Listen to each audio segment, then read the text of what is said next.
പ്രേക്ഷകർ നമ്മൾ ഈ തിരഞ്ഞെടുപ്പിന്റെ തോൽവിയുടെ കാരണങ്ങളൊക്കെ വിലയിരുത്തുമ്പോൾ നമ്മൾ അറിയേണ്ട ഒന്ന്, കഴിഞ്ഞ നിയമസഭാ തിരഞ്ഞെടുപ്പിനേക്കാൾ 8% വോട്ടാണ് ഇടതുപക്ഷത്തിന് ഇത്തവണ നഷ്ടമായത്.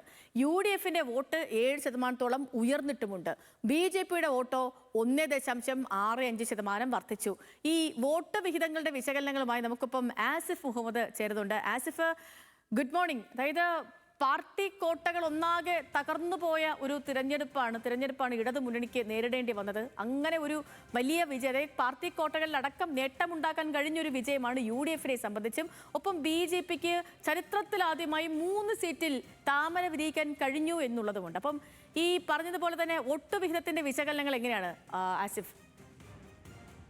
സേതു, തീർച്ചയായും നമ്മൾ ഓരോ തെരഞ്ഞെടുപ്പ് കഴിയുമ്പോഴും സാധാരണഗതിയിൽ സീറ്റെണ്ണത്തേക്കാൾ എപ്പോഴും നിർണായകമായ വോട്ടിംഗ് ശതമാനത്തിലുണ്ടാകുന്ന ഏറ്റക്കുറച്ചിലുകളാണ്. കാരണം ഈ ഏത് പാർട്ടിയുടെ ആണെങ്കിലും അടിത്തറയിൽ കാര്യമായ ഇളക്കം തട്ടിയിട്ടുണ്ടോ എന്നറിയുക സ്വാഭാവികമായും ഈ ഒരു വോട്ടിംഗ് ശതമാനം പരിശോധിക്കുമ്പോഴാണ്. അങ്ങനെ നോക്കുകയാണെങ്കിൽ ഇത്തവണ LDFന് നല്ല തിരിച്ചടി, കനത്ത തിരിച്ചടി തന്നെ ഉണ്ടായിട്ടുണ്ട് എന്ന് നമുക്ക് വിലയിരുത്തേണ്ടി വരും. സാധാരണഗതിയിൽ ഇപ്പോൾ LDF അധികാരത്തിൽ കയറുന്ന സമയത്താണെങ്കിൽ പോലും കോൺഗ്രസിൻ്റെ വോട്ടിംഗ് ശതമാനത്തിൽ കാര്യമായ വ്യത്യാസം ഉണ്ടാകാറില്ല. UDF അധികാരത്തിൽ കയറുന്ന സമയത്താണെങ്കിൽ CPIMൻ്റെ വോട്ടിംഗ് ശതമാനത്തിലും കാര്യമായ വ്യത്യാസം ഉണ്ടാകാറില്ല. പക്ഷേ ഇത്തവണ നമ്മളത് പരിശോധിക്കുമ്പോൾ 2026 കണക്ക് പ്രകാരം UDF 46.39% വോട്ടുകളാണ് UDF കരസ്ഥമാക്കിയത്. കഴിഞ്ഞ തവണ, അതായത് 2021 UDFൻ്റേത് 39.36% UDFൻ്റെ വോട്ടിംഗ് ശതമാനം ഉണ്ടായത്. അതായത് 7% വോട്ട് ശതമാനത്തിൽ വർധനമുണ്ടാക്കാൻ ഇത്തവണ UDFന് കഴിഞ്ഞിട്ടുണ്ട്. അതിൽ ഏറ്റവും പ്രധാനപ്പെട്ടത് LDFനാണ്. LDF കഴിഞ്ഞ തവണ 45.28% വോട്ടുകൾ കരസ്ഥമാക്കിയ മുന്നണിയാണ് LDF. ഇത്തവണ വരുമ്പോൾ അത് 37.54% താഴ്ന്നിട്ടുണ്ട് എന്നുള്ളത് ഏറ്റവും പ്രധാനപ്പെട്ട ഒരു കാര്യമാണ്. അതായത് ഏകദേശം 8% വരുന്ന വോട്ടിംഗ് ശതമാനത്തിലെ കുറവാണ് LDFൻ്റെ ക്യാമ്പിൽ ഉണ്ടായിട്ടുള്ളത് എന്നുള്ളത് നമ്മൾ വളരെ പ്രധാനപ്പെട്ടതായി കാണണം. NDA സംബന്ധിച്ച് പറയുകയാണെങ്കിൽ കഴിഞ്ഞ തവണ 12.48% വോട്ട് കരസ്ഥമാക്കിയ മുന്നണിയാണ് NDA. ഇത്തവണ അത് 14.13%, ഏകദേശം 1.5% മുകളിൽ വോട്ട് വർധനവാണ് NDA ക്യാമ്പ് ഈ ഒരു തെരഞ്ഞെടുപ്പിൽ ഉണ്ടായിട്ടുള്ളത്.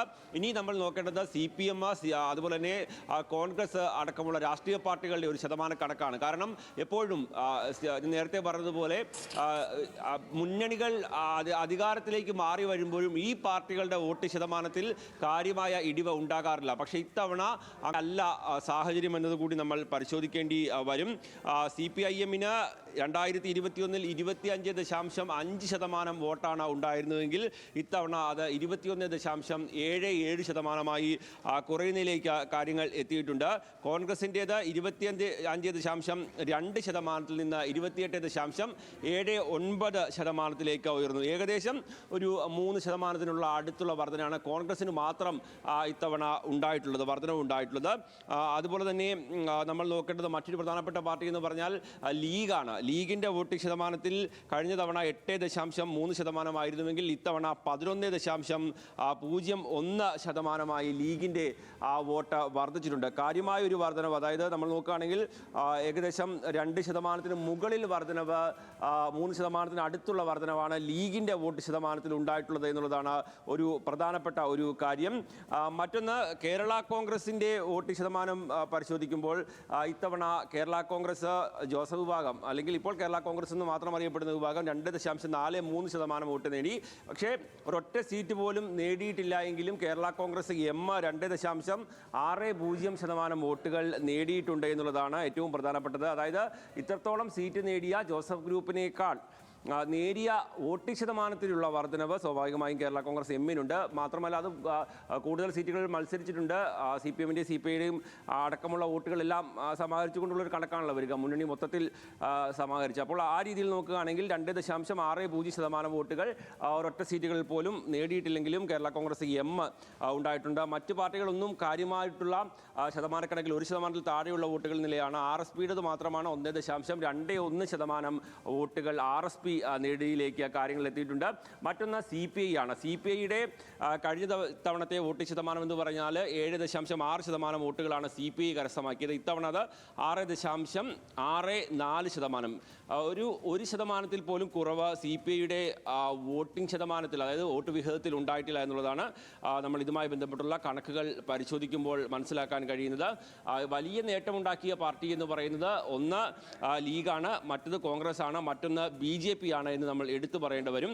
ആ രീതിയിലാണ് എന്തായാലും വോട്ടിംഗ് ശതമാനത്തിൻ്റെ കണക്കുകൾ പരിശോധിക്കുമ്പോൾ ഈ മുന്നണികൾ നേടിയിരിക്കുന്ന വോട്ട് ശതമാനത്ത് അതിൽ സ്വാഭാവികമായും LDFന് വലിയ തിരിച്ചടി ഉണ്ടായപ്പോൾ CPMന് തന്നെയാണ് വലിയ നഷ്ടമുണ്ടായിട്ടുള്ളത്. CPIയുടെ നഷ്ടക്കണക്ക് നോക്കുമ്പോൾ ശതമാനം കുറവാണെങ്കിൽ പോലും എന്തായാലും CPMന് വലിയ നഷ്ടം കഴിഞ്ഞ തവണ നേടിയ 25.5 നിന്ന് 21.77 എത്തിയിട്ടുണ്ട്. സേതു. ഓക്കെ ആസിഫെ.